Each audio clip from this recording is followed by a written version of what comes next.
allowed to directly ask questions to senators serving on this committee. For purposes of accuracy to the record, we ask each presenter to state one's name, spell it, and state who you represent if not yourself. If you're planning to testify today, please fill out the testifier sheets that are on the table at the back of the room. Be sure to clearly and fill out each completely. When it's your turn to testify, give the testifier sheet to either the page or the committee clerk. If you do not wish to testify but would like to indicate your position on a bill, please complete the sign-in sheets on the back table. In your Urban Affairs Committee, we use the light system to promote maximum engagement for those wishing to express their positions on proposed legislation before us. The light system will generally be 5 minutes with the green light. With 1 minute left, you'll get a yellow light and a red light, which will ask you to conclude. We will recognize proponents, opponents, and neutral testifiers. We also acknowledge letters received from all concerned parties. Should you have any handouts you wish to share, please share 10 copies or ask the clerk to make copies. The clerk will then distribute any handouts to all committee senators. Following all proponent, opponent, and neutral testimony, the bill's presenters offered the opportunity to close with final remarks. As a committee, we will work diligently to give fair and full hearing, and we will make every effort to accommodate any special requests for assistance. At this hearing, we ask you to be respectful of the process and to one another. And lastly, if you have a cell phone, please put it on silent or turn it off. Thank you. And with that, Senator Raybould, you're welcome to come introduce LB532. Thank you.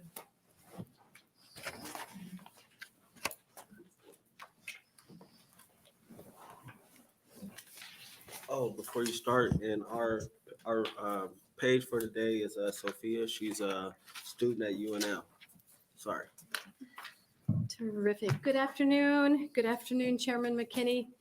We're here to talk about affordable housing. I love to talk about affordable housing, and I know it's in the Urban Affairs Committee, but we need to talk about rural workforce housing and middle workforce housing. And I love the fact that the Nebraska Chamber of Commerce has made it their top 3 priorities, which are workforce shortage, affordable housing, and childcare. And these are pressing issues that the state needs to pay a lot of attention to. So I'm here. My name is Jane Raybould, and I'm a senator from Legislative District 28, and my name is Jane, and the last name is Raybould, Raybould, representing LE28, which is in Lincoln.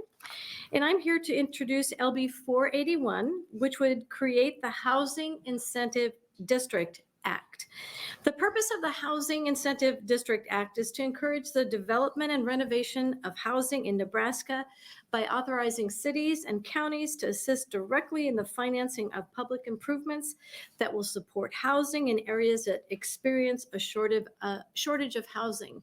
And how does affordable housing work? We have a lot of amazing experts behind me who have done affordable housing throughout the state of Nebraska.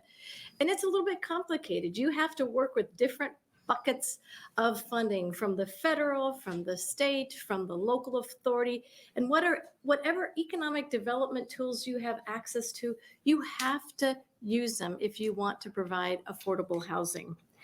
And I appreciate that this committee is well informed about the housing crisis that our state is facing. Among our most significant housing challenges are that for the 58% of Nebraska households that earn $75,000 or less, housing is often unaffordable. 44% of households that rent or own their homes pay more than 30% of their income on housing. This leaves them with less for the necessities such as transportation to work, childcare, healthcare, and food. Additionally, there are inadequate, safe, and diverse housing options across Nebraska, which contributes to a limited workforce for employers and less vibrant communities. Nebraska Strategic Housing Framework identified a statewide shortage of 32,230 rental units for extremely low-income households, and not enough low to middle income workforce housing. LB481 establishes another tool in that economic development toolbox to help our state address this housing crisis. As its name implies, the Housing Incentive District Act is intended as a way for municipalities and or counties that can demonstrate a need for housing to entice developers to develop and build housing in the community. The bill includes extensive requirements that must be followed in order for such a district to be designated. I want to share as much of them with you as I can without boring you to illustrate that LB 481 goes a long way to ensure due diligence on the part of all stakeholders and that members of the public are informed along the way. Beginning with the requirement that prior to designating a housing incentive district, the governing body of that city or county shall conduct a housing needs analysis to determine what, if any, housing needs exist within the proposed district. After conducting the analysis, the government body must adopt a resolution containing a legal description of the proposed district, a map depicting the existing parcels of real estate in the proposed district, and a statement containing the following findings. One, that there is a shortage of quality housing of various price ranges in the city or county despite the best efforts of public and private housing developers. Two, the shortage of quality housing can be expected to persist, and additional financial incentives are necessary in order to encourage the private sector to construct or renovate housing in such city or county. Three, shortage of to the future economic growth and development of such city or county. And four, that the future economic well-being of the city or county depends on the governing body providing additional incentives for the construction or renovation of quality housing in such city or county. Following the conclusion of that study, the resolution containing the findings shall be published at least once in a legal newspaper in or of general circulation in the city or county. It's a resolution body send a certified copy of the resolution to the Director of Economic Development, requesting that the Director review the resolution and advise the governing body whether the Director agrees with the findings. If there is agreement, the governing body may then proceed to establish the district as set forth in the Housing Incentive District Act. Upon approval by the Director, the governing body shall adopt a plan for the development or redevelopment of housing and public facilities in the proposed district. The length of any individual project cannot exceed 15 years. Prior to the adoption of the plan and designation of the district, the governing body shall hold a hearing inviting members of the public to review the plan and attend the public hearing. If it is determined within 30 days following the conclusion of the public hearing that the proposed district will have an adverse effect on our city or county, the ordinance or resolution establishing the district shall be null and void. In section 7, it states that any governing body that has established a district under the Housing Incentive District Act may purchase or otherwise acquire real property, but such property shall not be acquired through the exercise of eminent domain. Should any tenants be required to be relocated as a result of the acquisition of such property for any project in the district, relocation assistance payments shall be provided by the city or county in accordance with the Relocation Assistance Act. Property acquired by a city or county may be sold or leased to any developer in accordance with the plan for the district. Section 8 of the bill states that any city or county may issue special obligation bonds to finance the implementation of the plan adopted for the district by the governing body. Section 9 states that the use of the proceeds of the special obligation bonds issued under Section 8 of the Act or any uncommitted funds to implement specific projects identified within the Housing Incentive District Plan. Section 10 addresses the assessment of the real property located within a district for tax purposes in the same manner that such property would be assessed and taxed if located outside such district, and allocation of those taxes. Section 11 directs the clerk of the city or county to transmit a copy of the description of the land within the district, a copy of the ordinance or resolution adopting the plan, and a map or plat indicating the boundaries of the district to the clerk, assessor, and treasurer of the county in which the district is located, and to the governing bodies of any taxing subdivisions that levy taxes upon the property in the district. The bill also directs the county assessor of any county in which a district is authorized to certify the amount of any increase in the assessed valuation of real property within the district to the county clerk on or before July 1st of each year.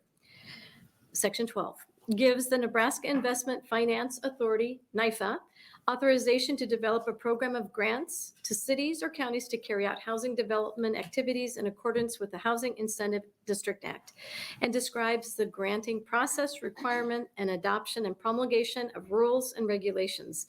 Section 13 and 14 further establish the framework for the grant programs. So in a nutshell, I can tell you that this is very similar to tax increment financing without going through the burdensome process of declaring this area blighted or substandard. I have brought amendments that strike Section 15 and inserts better appropriation language asking for $2 million each fiscal year for purposes of contracting with NIFA for administering and carrying out the grant programs. And NIFA is the appropriate agency for the repository of these funds because they're already doing it for the state of Nebraska. It is important to note that determining whether or not to take advantage of the provisions established in LB 481 is all local decision and local financing. Although LB 481 has a provision for some seed money through NIFA, none is necessary to take advantage of the use of the bill. As designed, the bill is intended to make the housing growth pay for itself and envisions facilitating concentric growth of municipalities in suburban style subdivisions at the risk of the contracting developers, which are incentivized to participate by the provisions of this bill. Thank you for your time and consideration of what could be a game-changing program to help our cities and counties address the critical housing shortages so we can keep Nebraska a great place to work, play, raise a family, ride your bike. And I'll be happy to answer any questions you may have. I just want to say, like I said, there's so many buckets of funding for this, but as we know, to build any type of housing, it is increasingly costly because of material delays, material supply increases, labor increases, and of course, in rural areas, it is a real challenge to get all those factors together in a timely manner. So anything that we can do to make affordable housing a reality is something that we really should be focused on because that's what our workforce needs. That attracts more workforce. And of course, I try to answer any of your questions, but I know the experts behind me actually do affordable housing development using low-income housing, tax credit, community development block grants, you name it. They know all the financing tools to make affordable housing happen. Thank you. Are there any questions from the committee? Senator Blood? Thank you, Chair. Thank you for bringing this forward. I just have a quick question for you. You know how many housing bills have been brought forward, a substantial amount. So would you say that the main difference between your bill and the many, many other bills is the fact that it is similar to how TIF works? Would you say is that what sets it apart? I would say it's a simplification of tax increment financing, absolutely, without having the blight study performed.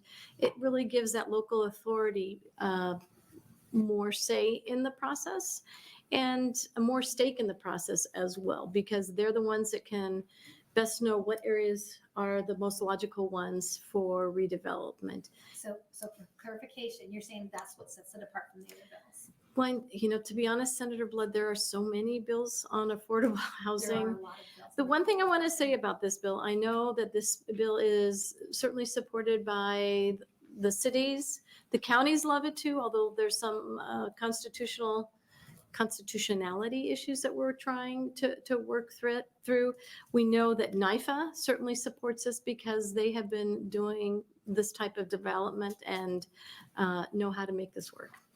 And that's the issue, is that pretty much every bill that's come before us in reference to affordable housing has great support because it's such an important issue. It's just trying to decide which bills serve Nebraskans the best, or do we combine them, or how we're gonna do it? And I'm not the chair, so I'm not gonna speak for the chair, but that was, I'm trying to figure out what sets each bill apart from the other bill.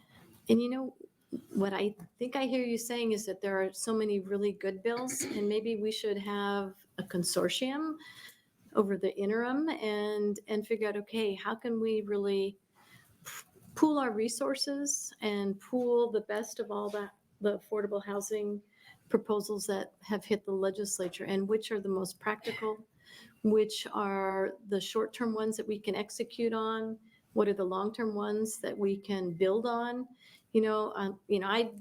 Since I'm a new senator, I don't know how that process works for the interim, but I would certainly love to volunteer in some capacity to be on an interim study, because I feel that as a Lincoln City Council person, we have been doing tax increment financing for multifamily housing. I understand very well that there is a real financing gap. Like, who's going to pay for the infrastructure? Who's going to pay for that roundabout? Who's going to pay for the sanitary sewer? Who's going to pay for the stormwater drains? Who's going to pay for the retention and all the other necessary infrastructure? So, it's a problem that the state of Nebraska should put a lot of urgency to, and we should be all willing to work together on really tackling and assembling the best package out of all those housing bills. But does that have to come out of Urban Affairs Committee, or who throws the hat in the ring and makes it an interim study then? We can't answer questions. Oh, that's right. Oh, sorry. I thought you'd help educate me. So, Are there any other questions, Senator Yes. Law? Thank you. Does this bill create winners and losers? winners and losers in what respect, Senator? I don't have property inside the district. I don't get the benefits. I guess If- I kind of don't if see a it that way. If a contractor owns the ground Mhm. in that district, he definitely gets a winning proposition out of this compared to another contractor that doesn't. That is correct, but I think we all win in terms if you have a project next door or development. You know how development, it's a catalyst for other development. It's synergy that happens from economic development opportunities. They sort of feed on each other, and so it would be a benefit to you if the parcel next to you is developed. That would probably enhance the transportation opportunities and availability for local transportation to be headed your way, if it's a rural bus system or if it's an urban one. So I think when you have that growth, it exponentially benefits each other. So, but I can see where you could say winners or losers, but I don't think when it comes to creating more housing, and it can be a mix of housing. We know new urbanism appreciates that mix of housing. That's how you get a community to thrive, when you have that subsidized, affordable, market rate and high-end housing in a wonderful mix and blend, so that people can aspire to, I want to have a townhome, hey, I'd like to have a single family dwelling. I mean, that creates new urbanism. And in my previous life in Washington, D.C. with the District of Columbia Building Industry Association, I saw exactly how they could do this development. And it's like a wonderful contagion that spreads through the community of creating new housing and affordable housing and other market rate housing. So I don't see it as a lose-lose. I see it as a win-win for that community. Bonds, do they have to go to the vote of the people for their issue? It depends on the type of bonds that there are. For example, with a tax increment financing in the city of Lincoln, you do not need to go out for that with a vote of the people. It's already established in law. I can't speak for what happens out in rural communities to that matter. It just depends on the type of bond. But obviously, there are general obligation bonds that are created that municipalities have the authority to do. But also what this does is working with NIFA for different types of tax credits that they can provide, and deferential financing that they can offer as well. And the governing bodies purchasing or taking possession of this property, what's the purpose of that for? I can tell you the city of Lincoln acquires property quite frequently, if it's not to annex it or for some type of infrastructure improvement, it's done with great frequency. And oftentimes we surplus that property and it goes out to bids to developers. So it might facilitate the process in some cases for some developers if the city makes that acquisition first and then surplus it, and that requires developers to bid on it. So you're talking about condemning property then? I think the bill did talk about, I don't know if it talked about condemning property, and it was clear in the bill that it would not be acquiring property through the use of eminent domain. So, Thank you. you bet. Thank you. Are there any other questions? I have a couple, well, maybe just some concerns. I'm not overly opposed to the idea of a housing incentive district. I guess my concern is that we're leaving it up to the city and the counties where to place these housing incentive districts. And the concern in that is that I don't completely trust the city of Omaha or Douglas County to actually place these housing incentive districts where they should go without some type of requirements, whether in a blighted or extremely blighted area, because a lot of the growth in housing in Omaha, at least, is more in the western side of the city and not necessarily in eastern parts of Omaha. And that's just my biggest concern, is leaving it in the hands of the city and the county makes sense. Historically, I felt like they went with whatever the developers wanted to do. You know, I can see where you would raise that concern, and I think it really is up to that local municipality to make those decisions, and rather having the state. But you know, anytime a developer looks at projects of this nature, they look at all the funding sources that are available to them.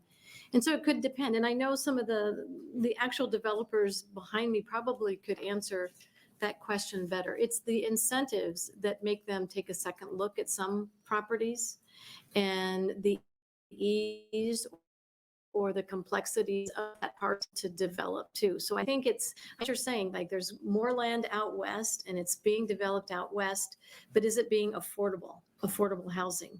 I know in the city of Lincoln, we've worked very hard to create what's extremely blighted areas so that they do qualify. And I think Senator Wayne may have passed this bill to get the $5,000 tax. So that's another that goes directly to that household and not to the developers. So, but I hear your concerns. I might just kind of push that question off to the people behind me who could answer it more effectively. Okay, because we passed, a bill was passed in the legislature designating extremely blighted because of how blighted was being used. Mhm. And even when that was passed, the city found a way to extremely blight the whole downtown of Omaha. It's just been too many red flags over the years for me to just fully put my trust in the city or the county to do what's best for all of the residents in Omaha because of how they have operated throughout the years. That's all. Okay. All right. Thank you. Thank you, Senator. Any other questions? No? Thank you. All right. Are there any proponents?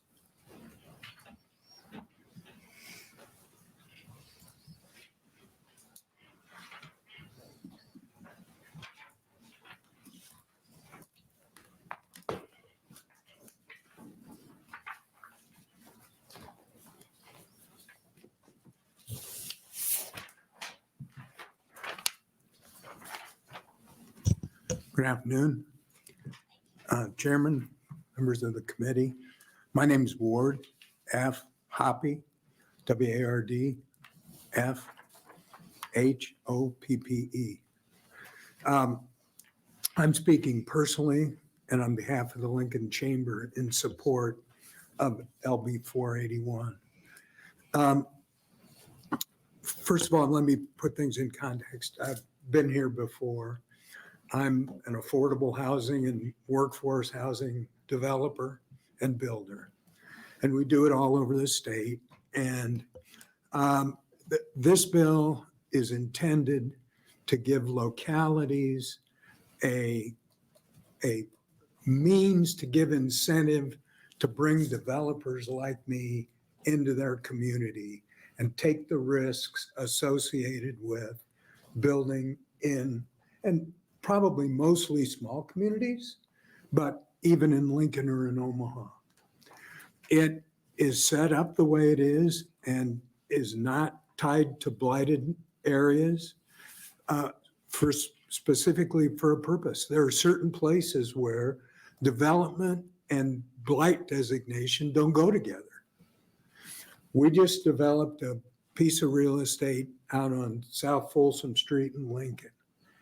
And we developed it to be an affordable housing subdivision. And essentially it was open countryside. But to get a blight designation, to use that process for TIF to close the gap between when you build affordable housing, the housing cost here, the amortization of the cost is down here, and you got to fill that gap. To do that down there, we had to bring in a bunch of territory that wasn't related to the development to get 40-year-old homes so that it would qualify. Yet we needed the tool to make the whole process work to hit the target market we were in. But what's good about this bill is it allows, first of all, it doesn't require state action. It doesn't require DED to divvy out some money. Most of the bills that are in front of you for affordable housing this season are either divvying up money or changing the terms of how the state divvies up money for affordable housing. This lets municipalities decide whether they want to incentivize housing in their community and gives them a means to do so. It presumes there would be a contract between some developer and the community to put in infrastructure and then build out the homes on that infrastructure. And then it presumes by giving a bond that the bond be paid back by tax increment financing or other. There are 4 methods of repayment, including the developer's guarantee in the process. Well, what's going to happen is communities will make a contract with a guy like me or Cliff in the back to put in a subdivision. We go put in the money, we go borrow the money to put it in and monetize essentially the bond that would be given in as is contemplated by the act. And then it's repaid through the different processes in there to us. It's no commitment, liability on the community. My time's almost up. I'd certainly entertain any questions, but the advantage of this bill is twofold. Locally controlled, which is really important, and not dependent on any other activity of the state. And yet it still incentivizes affordable housing. I'd answer any questions. Thank you, Senator Black. Thank you, Chair. Thank you for coming in today. You always have good things to say, and I enjoy hearing you talk on affordable housing. With that said, did you help with this bill? I did. So here's one of the things, and I was trying to kind of hear a little bit more with Senator Raybould. The way I'm reading this is that I don't know this is constitutional. Well, it's a question of whether it's targeted. I think if we take out the provision, and I've talked to your counsel about this, take out the provision where it provides for acquisition of the housing, acquisition of land by the community, I think that gets it past the constitutionality test. But are we still talking about the lending power, the lending the credit of the state has? Well, You it know, like wouldn't, we have TIF as an exception, I guess is the best way to describe it. And we're treating this like TIF, but you can't treat anything like TIF because in the Constitution, the one that is identified that we can do this with is TIF. So I'm just trying to figure out how you would fix it so it would be constitutional. I don't know if changing it in that fashion will change how it's described. Do you know what I mean? well, part of the bill, it does provide that it's not a liability of the community, except by virtue of the payment path. Which would be lending the credit of the state, right? Well, it's not the state, and I guess it'd be the municipality, but I think that's the same thing Yeah. with the Constitution, but, okay, that's my concern. And I didn't mean to put you on the spot, but I kind of got the feeling that well, you that's, helped with the bill and. that's certainly an issue. I think that other people may bring that same thing up. But those are people you're working with to maybe make it not be that way. That's the goal. Fair enough. Thank you. Thank you. Are there any other questions? I have a question or two. So you want the incentive, but what is the guarantee that these houses would be affordable? Well, that would be part of the contract you'd be making. But it's not in the bill. Pardon me? It's not in the bill. And that's my problem. So for instance, the city of Omaha does TIF. For the past few years, even though they've been doing TIF projects, there's a low percentage of affordable housing within those projects. So not having it spelled out is an issue for me because it's again hoping that right-minded people do the right thing, but to date that's not necessarily always the case. So what guarantee would you be okay with as far as affordable housing that could potentially be included in this bill? No, I would be okay with spelling it out specifically in the bill. But the advantage with leaving it loose is to let the community decide what they need. And was my thought when we were looking at the drafting of it. So would the community, and I'll have to go back through the bill, but would the community be taking a vote on whether or not to do a housing incentive district, or would it be left up to city councils, county commissioners, or the mayors? As it's drafted, it's left to the city council and So the people whatever the would, terms of the agreement they make with the developer in the development plan for the area. so the people of Nebraska would not be deciding at all. Well, except for one thing now. The people of Nebraska or the people of whatever municipality it is do choose the people that are representing them on the council. Have you Or- have you polled the people of Omaha about the city council? I have not. You should. But also, and then you mentioned that But DED it would. does work in some communities. And then you mentioned that this DED wouldn't be handing out money, but in this amendment, there's intent language for $2 million to get appropriated to DED for a grant program. So DED would be giving out money. DED could be, yes, but the rest of the program is not dependent on receiving one of those grants. But I mean, any they're giving out money. municipality, under the terms of the bill, any municipality who went through the process could use the program without getting a grant from NIFA. Okay, all right, thank you. Yep. Any other questions? Seeing none, thank you. You bet. Are there any other proponents?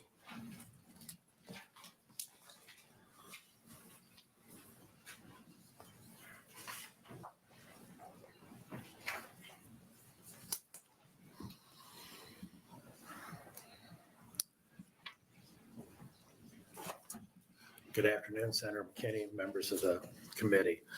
My name is Cliff Messner, CLIFFMESNER. I reside at 2524 28th Street, Central City, Nebraska.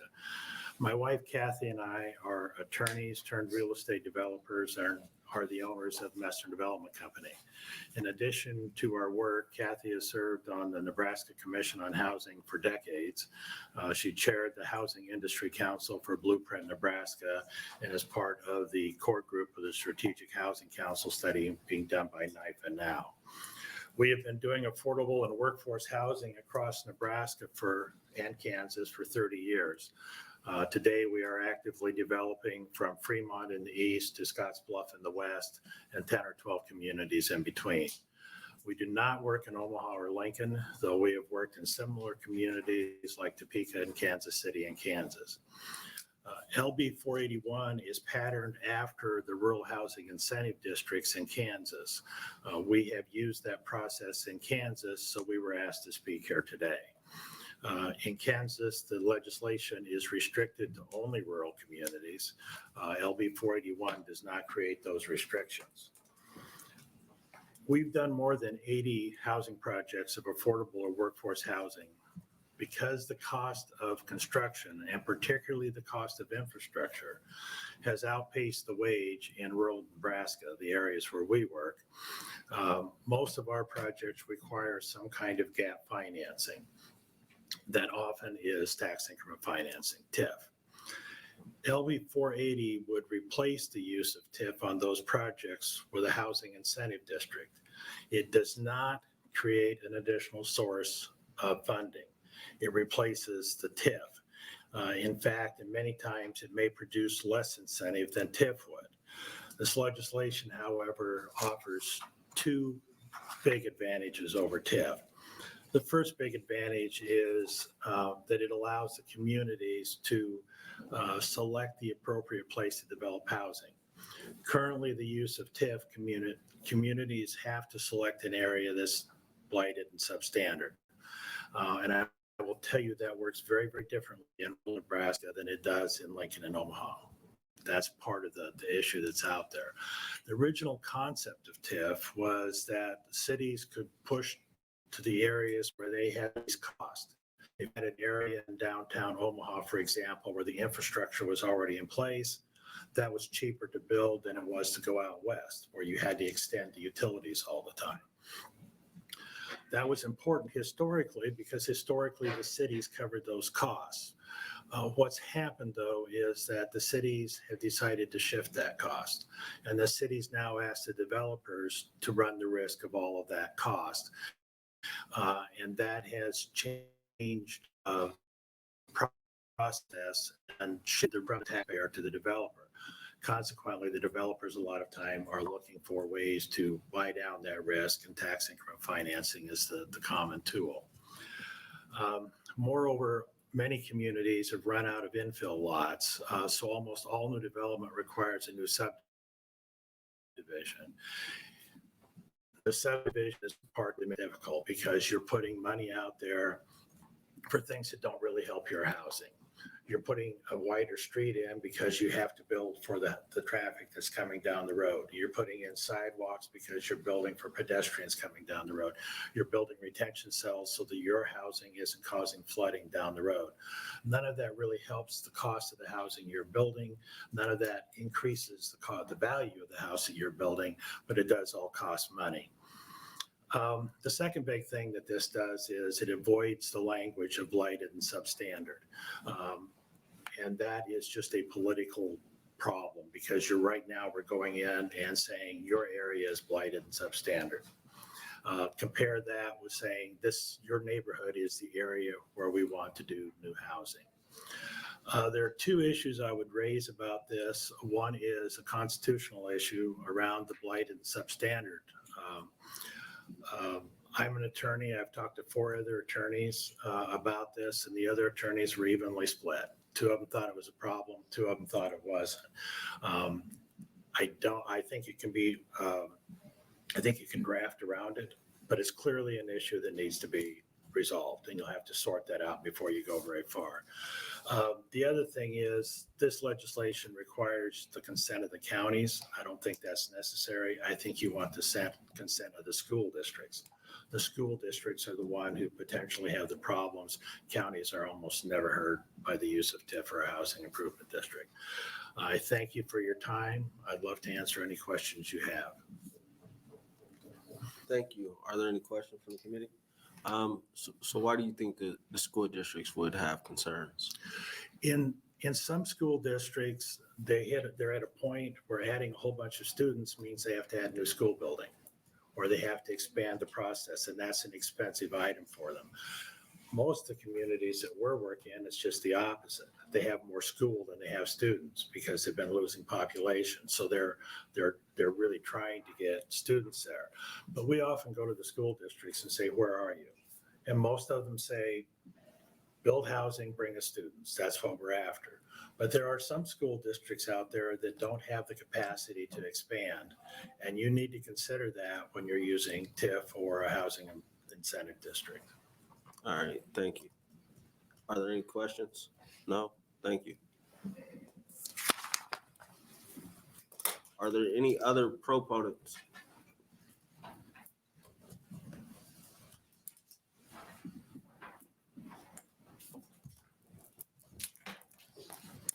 Good afternoon, Chairperson McKinney, members of the committee.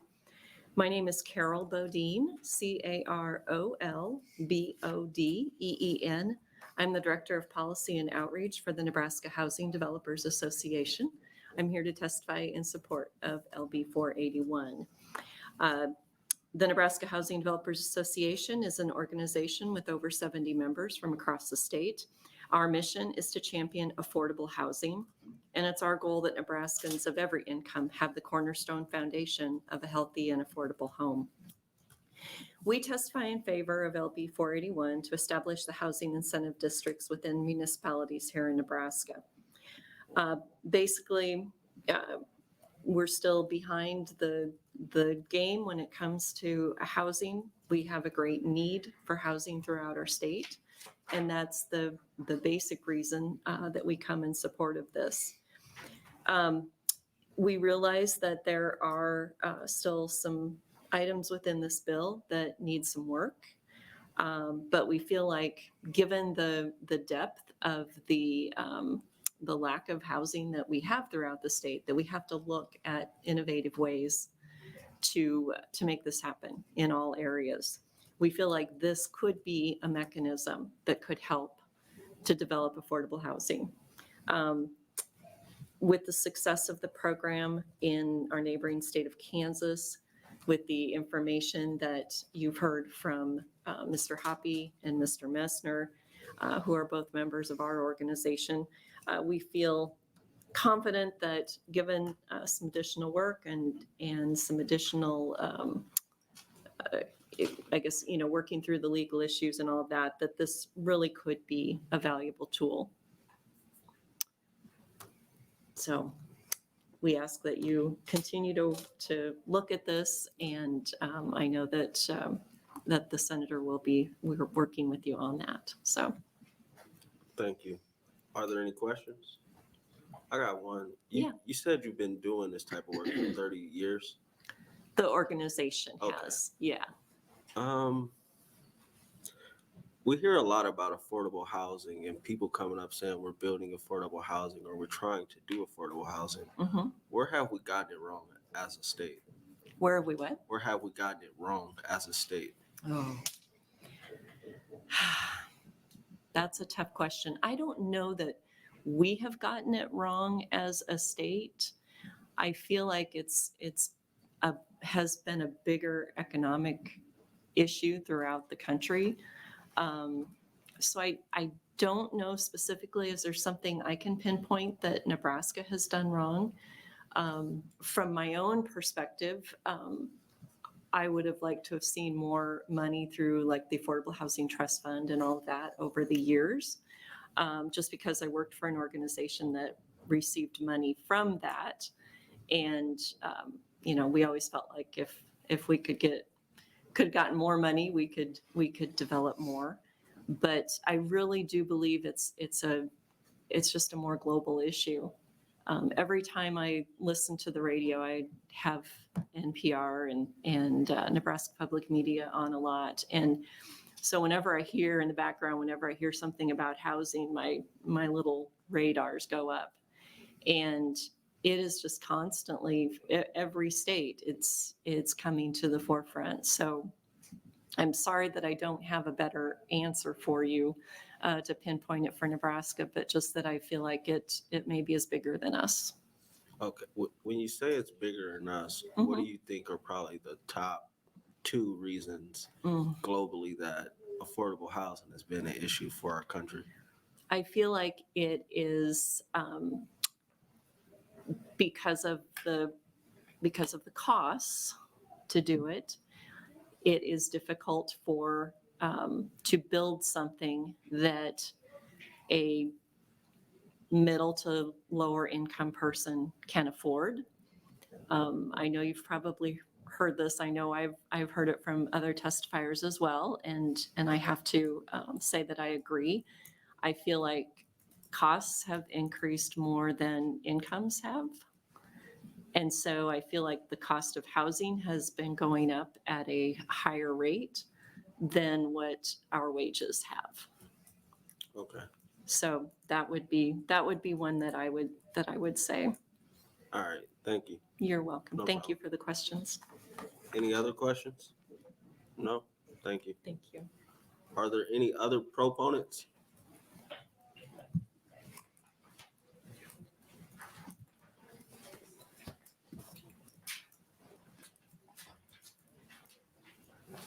Good afternoon, Chairman McKinney, members of the Urban Affairs Committee. My name is John Cannon, Joncannon. I'm the Executive Director of the Nebraska Association of County Officials, also known as NACO, here to testify today in support of LB481. Certainly want to thank Senator Raybould. She's a former Lancaster County Commissioner. She certainly knows what counties go through and the sorts of things that we need to do in order to grow our communities. Certainly appreciate this bill. And I'll get into why we're interested in this bill in particular in a moment. But first, I want to mention that my portfolio as the Executive Director for NACO is for 93 counties across the state. And I can tell you that in the most recent decennial census, 70 counties lost population. And Senator Hardin, all 3 of your counties, Kimball, Banner, and Scottsbluff, lost population in the last census. The remainder of the committee members here from Douglas and Sarpy and from Buffalo counties, all 3 of those counties gained population. So that's terrific. But again, 70 counties across Nebraska lost population, and that's certainly something that is a problem for us. My portfolio is to make sure that all 93 counties thrive as best we can. Counties are interested in TIF because this is a great development tool. I think you're going to hear from Ms. Abraham from the League in just a little bit. One of the things that the League has said for many, many years is that TIF is an excellent economic development tool, and I certainly agree with her. I've bought into the hype, as they say. And we certainly want to work in concert with the League if there were anything that was going to advance TIF for the counties, because currently in our Constitution, TIF is not available to counties. They're only available to cities and villages. And I'll certainly defer to Ms. Abraham from the League as far as her explication of how TIF works exactly. There's no better expert that I know of in my circle. This resembles TIF, and the reason that it does is because one of the distinguishing features of TIF is the division of tax. And so you're going to take essentially an excess amount. If I've got a base amount of property that's in the TIF district, and then I add to it by new construction or anything like that, then that excess value goes toward paying off the bonds. And that is one of the distinguishing features that you find in this bill as well. Article 8, Section 12 of the Nebraska Constitution allows for the division of tax for blighted and substandard areas. That is one of the few places where constitutionally we are allowed to divide tax. And certainly, if there's ever a conversation about adding counties to that mix, certainly we would be in favor of that. We would be interested in having that conversation. It is possible, of course, that this goes toward public purpose of a political subdivision of the state, and we'd certainly be interested in developing that conversation a little bit further as well.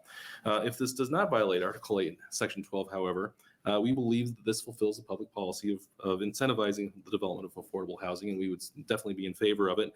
We look forward to working with the committee and with the League and any other interested stakeholders in advancing this sort of thing so that it's a conversation that we can make benefit of all across Nebraska in all 93 counties. With that, I'm happy to take any questions you may have. Thank you. Thank you. Are there any other questions from the committee? I have one, I think. What can counties do better than cities as far as addressing the housing issues? Or what benefits would it be for counties or the state that counties would be allowed to do this type of work? certainly when you talk about the more rural areas of our state where you don't have an incorporated city, there's still an infrastructure need that exists. And actually, I can tell you, I drove home from Alliance in Box Butte County yesterday.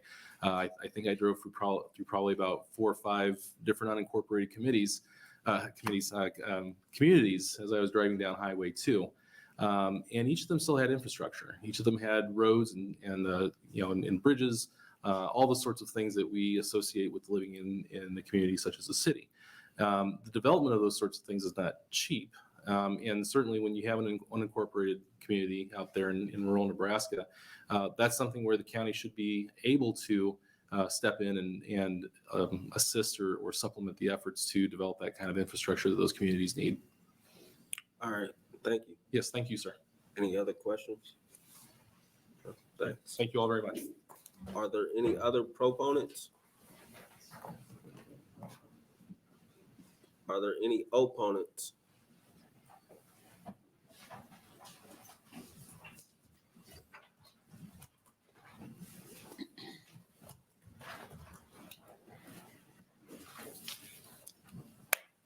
Senator McKinney and members of the Urban Affairs Committee. My name is Christy Abraham, CHRISTY-ABRAHAM, here representing the League of Nebraska Municipalities. I also want to thank Senator Raybould for introducing this bill. We certainly appreciate all her enthusiasm and excitement about affordable housing for municipalities, as this committee has heard all year long. And as long as you've served on this committee, certainly affordable housing is something that is critical for all of our municipalities across the state. So we appreciate that she's excited and interested in this issue. Unfortunately, I am the one who's going to come in and raise some concerns about the constitutionality of this bill. Mr. Cannon is very flattering, and I appreciate all of his kind words. He is correct. I also read the Nebraska Constitution to say that counties are not allowed to use tax increment financing, which is what is the process that's used in this bill to finance. So do concern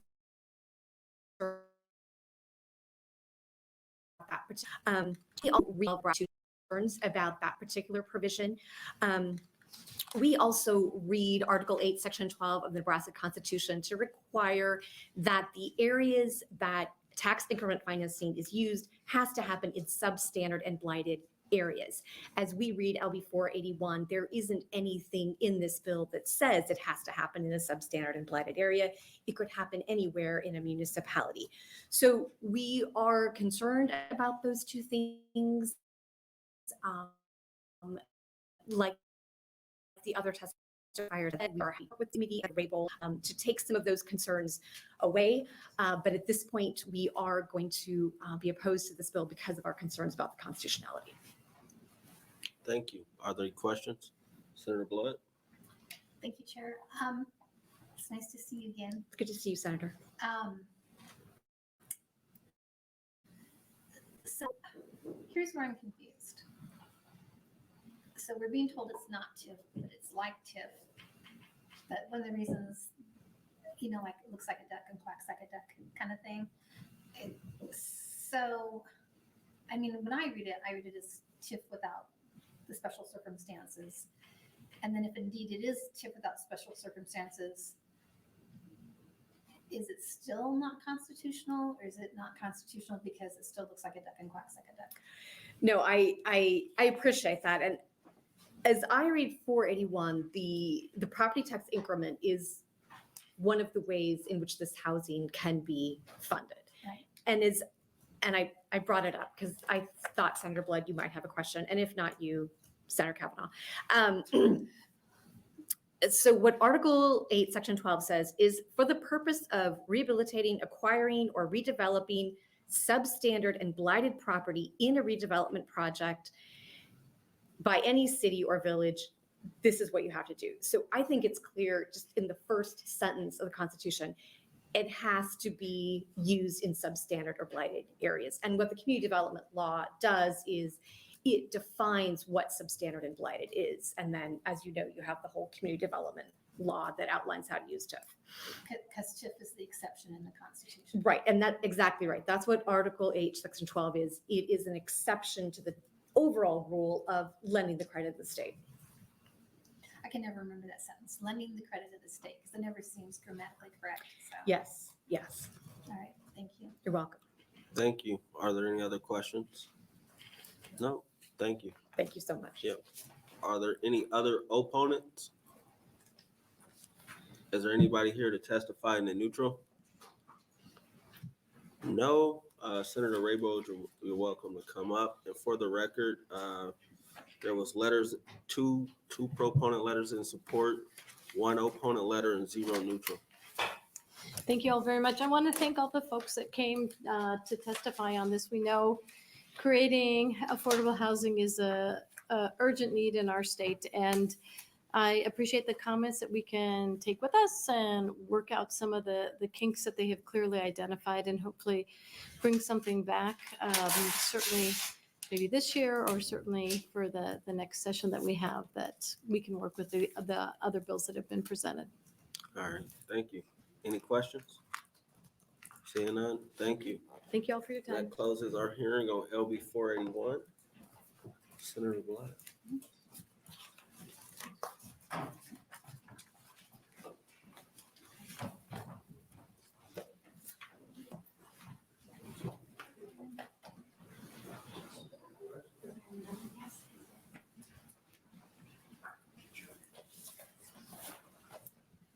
We will now open the hearing for LB 533.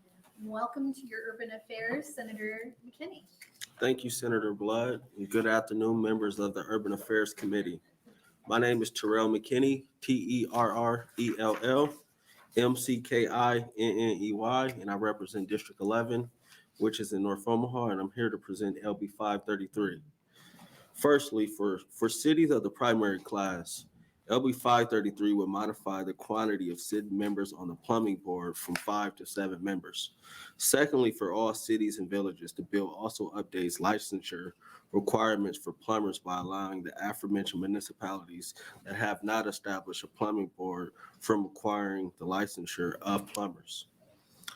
The Bureau of Labor Statistics estimate Nebraska has just under 3,000 working plumbers and pipe and steam fitters. Currently, plumbing boards exist within cities and villages, and they exist to ensure the expertise of particular individuals is brought to local plumbing needs. Cities of the metropolitan class require 8 board members, primary cities require 5 board members, and cities of the first and second class and villages require no less than 4 board members. The board members must present certain certifications in order to be selected. LB 533 would amend existing requirements for cities of the primary class if passed. The existing 5 members would also welcome as a gas fitter and registered water conditioning contractor. These 2 positions, master gas fitter and registered water conditioning contractor, are to be appointed by the mayor with the city council's approval. Currently, only one of the 5 individuals needs to have master plumber certification, but LB 533 will require 2 of the 7 to attain master plumber certification. Other sections also amend current law by saying that the 4 voting members of the board constitute a quorum for cities of the primary class, and that nothing shall prohibit a city or village without a plumbing board from requiring the licensure of plumbers. LB 533 and its contained 3 sections would ensure all municipalities of Nebraska are served by plumbers of appropriate expertise and knowledge to address the needs of municipalities.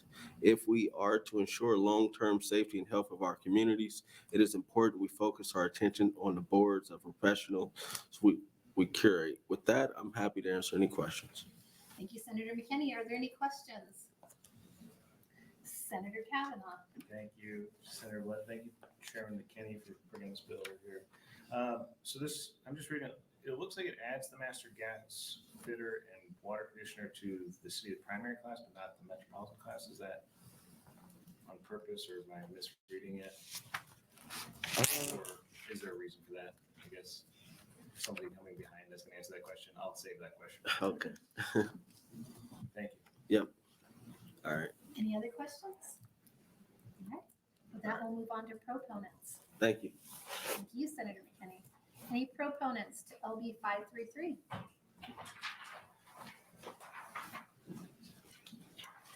Welcome to the Urban Affairs Committee. Please spell your name. Sure. My name is Chad Blaha. That's ChadBlahak. All right, thank you. Like I said, my name is Chad Blaha, and I want to thank the committee for allowing me to speak here, and especially Senator McKinney for bringing this forward, even though you didn't have the pleasure of participating in the interim study regarding this matter a couple months ago. I'm here to support this bill that makes all the changes that Senator McKinney described. I won't go through them in detail again, but essentially what the bill does is allows us to operate or administer our plumbing registration program more efficiently.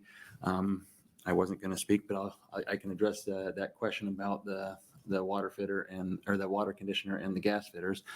Previously, the city of Lincoln had not just the one plumbing exam board, but 3 exam boards. One for master plumbers, the plumbing exam board, one for gas fitters specifically, and one for water conditioners.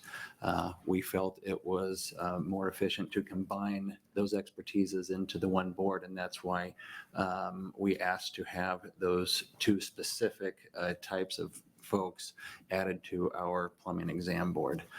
So we only have one board that needs to meet during its periodic times throughout the year, and all of those folks who wish to work in the water conditioning industry but not care to take on the credentials of doing everything a master plumber could do, they can still do that, because it's a lot more extensive to get a master plumber license than to just get a registration as a water conditioner. The same answer for gas fitters. So it allows some flexibility from the contractors in our community to decide how far they wanted to go with their plumbing career. Once again, just thank you for the time to time to speak here, and I'd appreciate any support you guys can give this bill and answer any questions if there are. Thank you, Mr. Blaha. Are there any questions? Yes.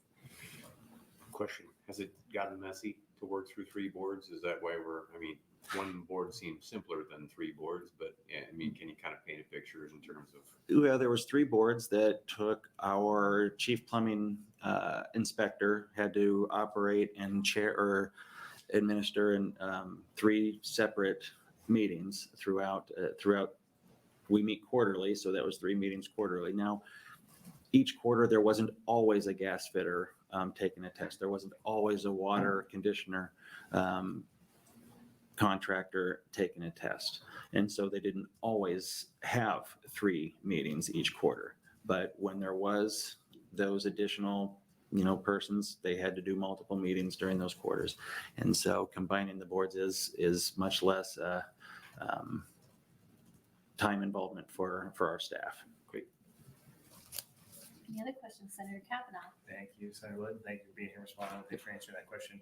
So does Omaha not have a separate, or does Omaha have a separate master gas? I do not have knowledge on how Omaha treats the different disciplines within the plumbing industry. Thank you. Any other questions? Seeing none, thank you for your testimony. Any other proponents on LB533? Welcome to Urban Affairs. Please spell your name. Thank you so much. My name is Christy Abraham, ChristyAbraham, here representing the League of Nebraska Municipalities. I too want to thank Senator McKinney for introducing this bill. And again, unlike Senator McKinney, the League was very happy to participate in the interim study that this committee had last year. We were grateful that they reached out and asked us, about which communities are having plumbing boards and which don't. And I hope that your new chair and new legal counsel will continue to do that as we move forward on this project. We thought it was interesting that the report found that there are about 10 municipalities that license plumbers but don't have plumbing boards. We think that is perfectly acceptable under the current law to allow them to do that, but we appreciate that 533 very specifically outlines that that is perfectly fine. That you can go ahead and license your plumbers in your community even without having a plumbing board. Only the city of Omaha is required to have a plumbing board. For every other municipality, it's discretionary. You can have one or you don't have to have one. And what the report found, I think, is, most of your cities of first class do have one, but we get to smaller municipalities, they're less likely to have one. So I'm happy to answer any questions this committee might have about this. And again, thanks, Senator McKinney, for introducing it. Thank you for your testimony. Do we have any questions? Seeing none, thank you so much for. Thank you. Any other proponents of LB 533? Proponents for 533? Seeing none, we'll move on to opposition. Any opposition to LB 533? Opposition for LB 533? Seeing none, any in the neutral for LB 533? With that, I invite Senator McKinney to come back up and close. Thank you. And thank you for those who came to testify in support of LB 533. Senator Kavanaugh, the city of Lincoln asked for that change. That's why it's different than Omaha. I'll try to get some research on what is the requirements for the board within Omaha, but that's the reason for that difference. And with that, I'll close and answer any questions. Do we have any questions for Senator McKinney? Seeing none? Thank you. Senator McKinney. And McKinney, we will close this hearing on 533. We would like to note for the record, there are no letters in support, no letters in opposition, and no letters in the neutral on LB 533.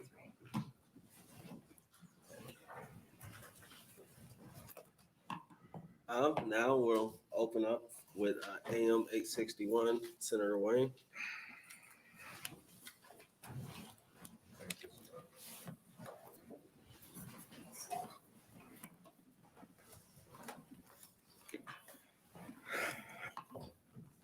Thank you, Senator McKinney and Urban Affairs Chair. My name is Justin Wayne, JUSTINWAYNE, and I represent Legislative District 13, which is North Omaha and Northeast Douglas County.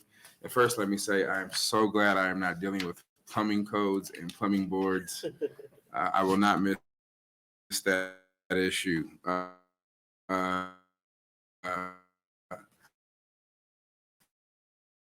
Today, I'm going to talk about Senator McKinney putting on belts and suspenders. We had a hearing on LB 477 and appropriations. However, at the time, the amendment only mentioned the line going to the North Omaha to the airport, and to belt and suspenders, I think we can solve the issue of affordable housing in a sustainable way. I just wanted to make sure we had another hearing on this amendment. Again, this entire topic, everything was talked about in depth at appropriations. So I think I heard it, but just in case, I thought it was appropriate, since it dealt with TIF, to bring it back to this jurisdiction to have a conversation about the TIF implications from this amendment on LB 477, now LB 532. I'm going to walk through this. It's going to be a little painstaking, but I just want to make sure we get everything. One of the issues, everybody knows about the streetcar, whether you're for it or against it or indifferent. And I was the one who initially was against it. But one of the things that I've been trying to do is not just be against things, but try to figure out solutions to move something forward. So the first thing I started to do, and Senator McKinney was there, we started having conversations with the mayor and the mayor's office about north and south lines. If we're going to move people, we should move people to where I think jobs are going to be, but not just that, where people who need the most public transportation are at. This is not a new thing for me. This committee heard regional transit 3 years ago. It was vetoed, and then this body overrode the governor as far as creating a regional transit for the Omaha metropolitan area because public transportation is important. So looking at the streetcar and looking at what it wants to do and what it wants to become, I started digging into the data on behalf of the city. I got a lot of information that hopefully I'll go through very shortly and you can read later. But what we are asking for, and originally LB 477 was to appropriate $100 million to the city of metropolitan class for a streetcar that would not only go within 2 miles of the airport, but would definitely have to connect to the airport at some point. But the bigger issue, and the reason why I wanted to have this separate meeting, is on the amendment starting on page 4 of the amendment through page 5, one of the things that, and I'm going to talk about the TIF analysis and the Muni report, is that we found out is that, and even today in the mayor's State of the State, that she announced that they have over $1 billion of development already ready to go into the streetcar line around that area. But one of the issues that we addressed or I helped fix 5 years ago was there was somebody abusing the idea of creating a TIF district and then putting the proceeds of that TIF district into somewhere else. I won't name the city, but we'll just say that person is now in the legislature. So we fixed that because it was part of an audit report saying, they don't have the statutory authority to do so. So what that means is if they have a TIF district over here and they have more money being generated, they were taking parts of the generation of the profits of that and putting it in somewhere else. We closed that loophole saying that, no, you can't do it. Well, what happened in the city of Omaha is when we start talking about the billions that is going to be built along this TIF district of the streetcar, we have been struggling with affordable housing. We have been significantly struggling with affordable housing. So if we can allow the city of Omaha, and not just allow, if we mandate to the city of Omaha that the TIF district where the streetcar is going, if it produces more money, one, they can pay off their TIF bonds faster or earlier, but the excess revenue doesn't have to stay just in this TIF district. In fact, you can use it for other community redevelopment plans or areas for affordable housing. And the goal of this is to create a sustainable plan for affordable housing that they don't have to come back down to the legislature and ask for affordable housing dollars anymore. That's the goal, and I think we can achieve that when we talk about the dollars that are coming into this. So what these two sections are trying to do and what they are doing is saying that if you take that TIF money or that extra proceeds, not only can you pay off the bond, but when you have these extra dollars in this TIF district, one, you can use it in other places in the city of Omaha for single family homes and condos. Why that's important is because through our 1024 process, we figured out, or we believe, and I say we, I say Senator McKinney and I, that the only way to close the wealth gap is through equity. And that's either in small businesses and growing small businesses or through home ownership. And the one thing we didn't want to do is create more landlords to just create more profits. We wanted to create wealth in our community. So what we did with the city of Omaha through multiple conversations is say, okay, if we put in some dollars, we want to make sure that along the streetcar corridor, there'll be affordable housing. So we're going to mandate up to 30% has to be affordable housing. But then outside of that area, you can only use those dollars for single family homes and condos. And the reason why single family homes are important is because we have a lot of parcels that just sit there in between houses and they're very hard to build. So now I'm going to walk through quickly the TIF analysis and you can read the research on the streetcars. There's research saying it's good. You can go out and find that there's research saying it's bad. But if it's done right, and what I mean by that it's not just for economic development, but also public transit, it's been successful everywhere it's gone. And so that's why we're adding this North Omaha, if you want to call it North Omaha line. So briefly, if you'll turn to TIF analysis, this is the Muni report. And what this means for people is basically they found that this is one of the most conservative companies who does this kind of public financing. And they tout themselves on being one of the most conservative organizations to do public financing because they tout their record as saying that they've always hit their numbers because they are one of the most conservative organizations. So because of that, basically they said that there's about 1.5 billion, and I'm just using simple numbers, I'm not going to get into the specifics of actual revenue or revenue that will come from this TIF district. Out of that, we're only going to take a certain amount, and that's only going to be half of that. So we're looking at 700 million. I'm not using the exact numbers, but I'm telling you the thought process. And out of that, out of that, we're only going to let you bond 40%. So that's where the $400 million in bonding comes from. So it's actually a very, very conservative number when you look at the overall property build out and the valuation increase and the money that will derive from the streetcar. So I want everybody to flip to the current map. That will be great. And then I'm gonna walk to the proposed map. This is the current streetcar map. You'll see it goes from the Blackstone district or 42nd Street down to CHI, which is downtown.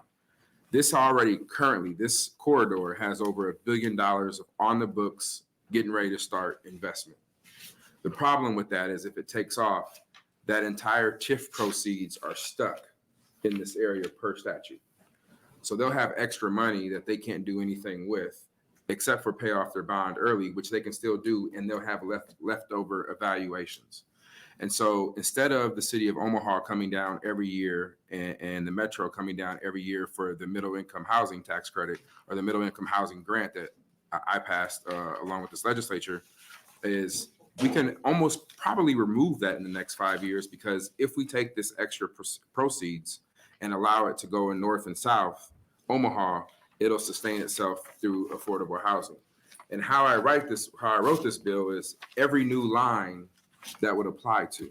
So every expansion that it occurs to, that would also go into this, we'll call it a fund for simplistic purposes, this fund for affordable housing for single family homes and condos.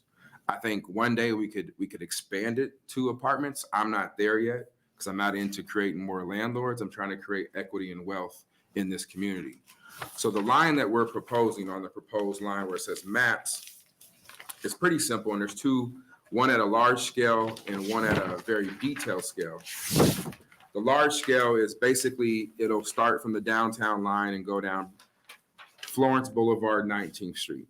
Part of the reason why I can't run straight down 16th Street is there's an old MUD line that runs all the way down there that might double or triple the cost because it's really, really old. If you don't, I'm sure you guys had that bill talking about old sewer lines in Omaha. Then it'll go down the lake and it'll go down to 16th Street and it'll jump down to Fort and connect to the airport. Now, why is that important? Because one, you can get all the airport traffic. And the airport traffic, I think, will be one of the primary users when they get off the airport to go downtown. It's a way to take them. The second reason is every study has showed where streetcars go, density and development occurs.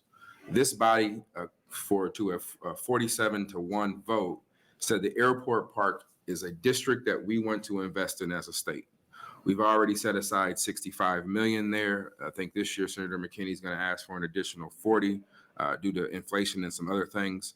But if we're going to already invest there, if we can get a streetcar line there, then development will take care of itself. And what I mean by that is the current investment plus this development will produce enough synergy that the rest of the development will take care of itself. And so I won't go through the second map that's a little more detailed because I know in the last hearing I want to be respectful of your time, but it just shows how it would connect to the airport with that second map. Now, why is that all important? The last thing I'll show you is the airport study. And this is what truly 1024 was built around. Every conversation, as Senator Lowe and Senator Blood and Senator Kavanaugh knows, started with the map of the airport park district. We had a study. It said it can produce over 500 to 1,000 jobs. That was before we even talked about the streetcar.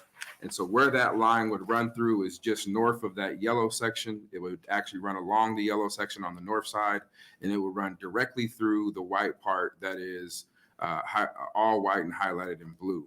So we're talking about an investment that could fundamentally change this community and hopefully, not hopefully, it will, create a sustainable way that we can fund affordable housing without having to rely on state dollars. I think as the economy may take a downturn and things may happen, state dollars for that affordable housing is going to be harder. But what I'm more concerned about is we have $1 billion in investment already slated that hasn't started.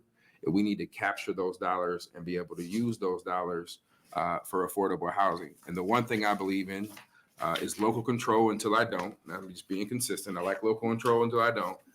But the one thing I've said over and over is I don't think we can dictate to the city what they should do unless we put a little bit of our own skin in the game. And so by putting some money into the game, and I understand 100 million is a big number. I think we can go 50 million. I'm willing to sit down with this committee and negotiate anything. But I think we have to put something into the pot in order to say, okay, city, we're willing to put this money in exchange. You will make sure up to 30% along the line is going to be affordable housing. And in addition to any extra proceeds you receive, the only thing you can do is pay off the bond or pay off the bond and end your TIF early, or you have to use it for affordable housing in these blighted areas, which is pretty much all of East Omaha. There is some sections that are of West Omaha. So two things this does, I guess, or three things, is create affordable housing that generates wealth. Two, it does help the streetcar produce a line that I think is more public transit friendly. And three, I think it will get the state off the hook for affordable housing long term, because in every time they build a line, and they have right now in the plans additional 3 to 4 lines, one going south and one going up to Exarban, and then the one in North Omaha. If any of the studies on the most conservative are half wrong, we're still looking at about $3.5 to $4 billion of investment. We need to capitalize on that so we don't have to keep coming down here as a city saying, give us $100 million for affordable housing when we can generate it ourselves. We just got to give them the tools to do so. So with that, I'll answer any questions. Thank you. Any questions? Senator Blood? Thank you, Chair. Senator Wayne, we miss you in this committee, I'm just saying. So I was looking at the map and the line that goes to the airport, what was that called again? I called it the Wayne line, but we took it off before appropriations. But when I asked my staff to print it, I guess I forgot to.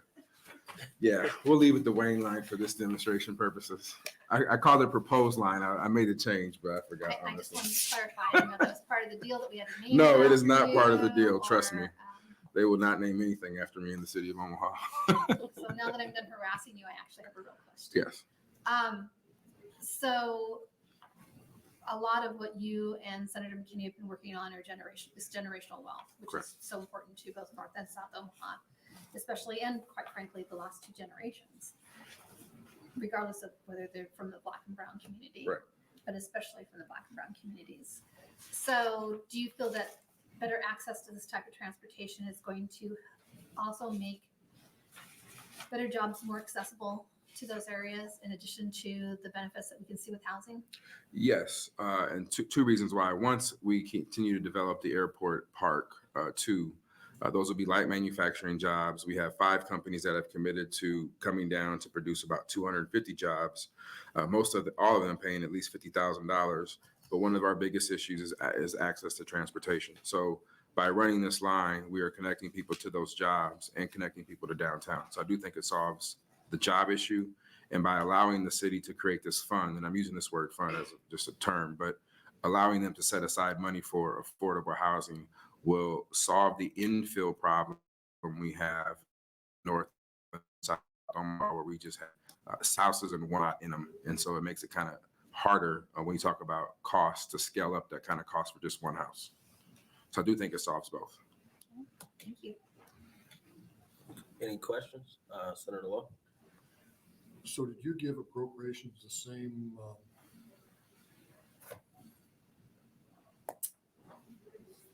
discount on your $100 million? Yeah, Or did you tell them 25, you're telling us 50? No, I told them, actually I didn't give them, I said 100, but I like this committee more. So I think I said 50 in both, I'm pretty sure. Thank you. Any other questions? Senator Kavanaugh? Thank you, Chairman. Thank you, Senator Wayne, for bringing this bill. So this is basically, it's 2 parts. There's the money that would go to help build it. And then the other part is the capture and redistribution of money along a streetcar route. Do you think that if we just did the capture part and didn't give you the 50 or 100 million, it wouldn't work? So there's three bills here. There's another bill in transportation that creates a statewide safety, which has to happen for federal regulation requires it. I don't know if the city would. I think the city would be okay with it. I just have a problem with telling somebody without putting skin in the game. So it's more of a me thing. And I think it's harder for them to, well, the issue is I want to make sure North Line's going. And so for me, it's like part of the feedback I continue to hear who are against the streetcar was we wanted to make sure it serves North and South. And this eases that I think, obstacle. So I think it could still happen. I think it becomes still a little more difficult for the streetcar to move forward. Because even if we do this, I think we're not giving them anything. So, I mean, why would they want it if we're not going to give them something in return? Because they can do the affordable housing right now. And they, in fact, the mayor announced today that they were going to do affordable housing inside the current corridor. They can't go outside the corridor without that change. And I don't know why they would be enticed to do it unless we give them something. And what's the price point at which we successfully incentivize them to build the North Line? So it costs about $50 million per line. And so here's why I say 50, Senator Lowe. The 50 will get us crossed down to Lake Street, but I believe the development in the airport corridor, so that East 4th Street and 16th Street, so from basically this last map all the way up and all the way down, I think the increased value and development will pay for that last line. It's that gap right now of about a mile that right underneath the current financing they can't do. So by us putting the 50 million in, we'll pay for that first mile. Then I think that last mile will take care of it. Well, I know the last mile will take care of itself based off of the development. Thank you. All right, thank you. Any other questions? No. Thank you, Senator Wayne. I didn't bring you a whole lot of testifiers, so. Are there any proponents?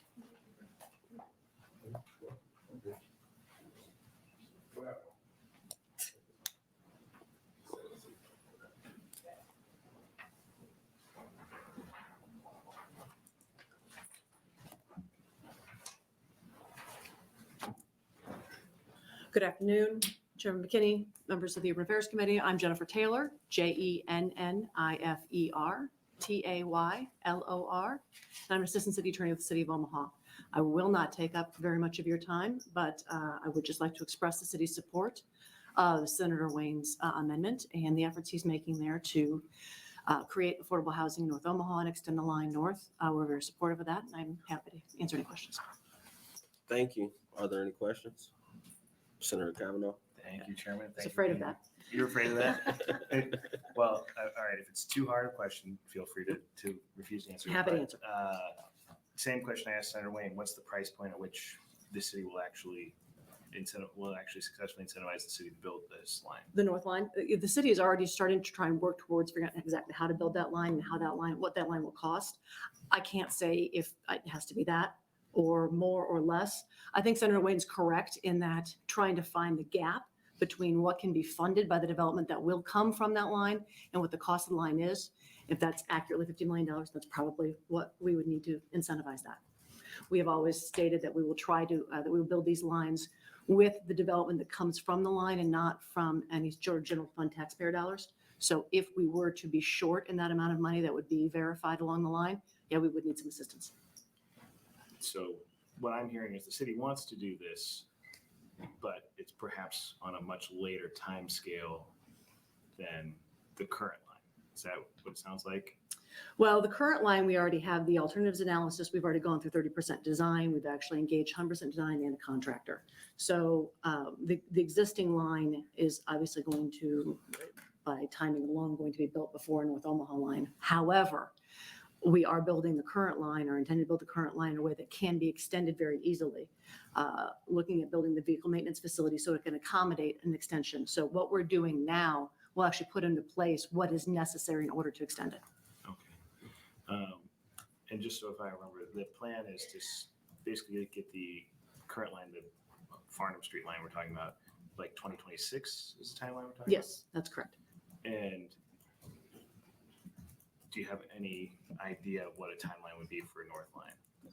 I don't. We do have to go through the alternatives analysis, and that usually takes 6 to 8 months. If someone from HDR were here, they would probably correct me. But we have to do that, determine exactly how and where that line will go. It means to start identifying the funding source for that, what those fundings will be, and then we can start planning how to the actual line of construction. Okay, I'm going to ask a different question then. So this other section of the bill about the affordable housing, would it allow for the use of the money generated at 40th and Farnham to be used for the line going north as well? Not just housing, but development of the actual line. The way that this bill is done, no, we would have to go back and amend the plan. Now, it's something we could do. However, the existing plan, the current plan for that line has identified, and as Senator Wayne has noted, any excess funds that exist after we've paid off the bonds are to be used for affordable housing within that district. What Senator Wayne's amendment would do would allow us to use those funds also for affordable housing outside the existing area that we've identified. So it would not, I think, allow us to use those funds to contribute towards the extension unless we change the plan. What it does do, and the current plan does, is target those funds for affordable housing. Thank you. Thank you. Are there any other questions? No? Thank you. Thank you very much. Are there any other proponents? Any opponents? Anybody here to testify in the neutral? Senator Wayne, you're welcome to come up. He waives closing. And that ends our hearing for AM 861. And I don't think there were no comments on it. 0. Yeah.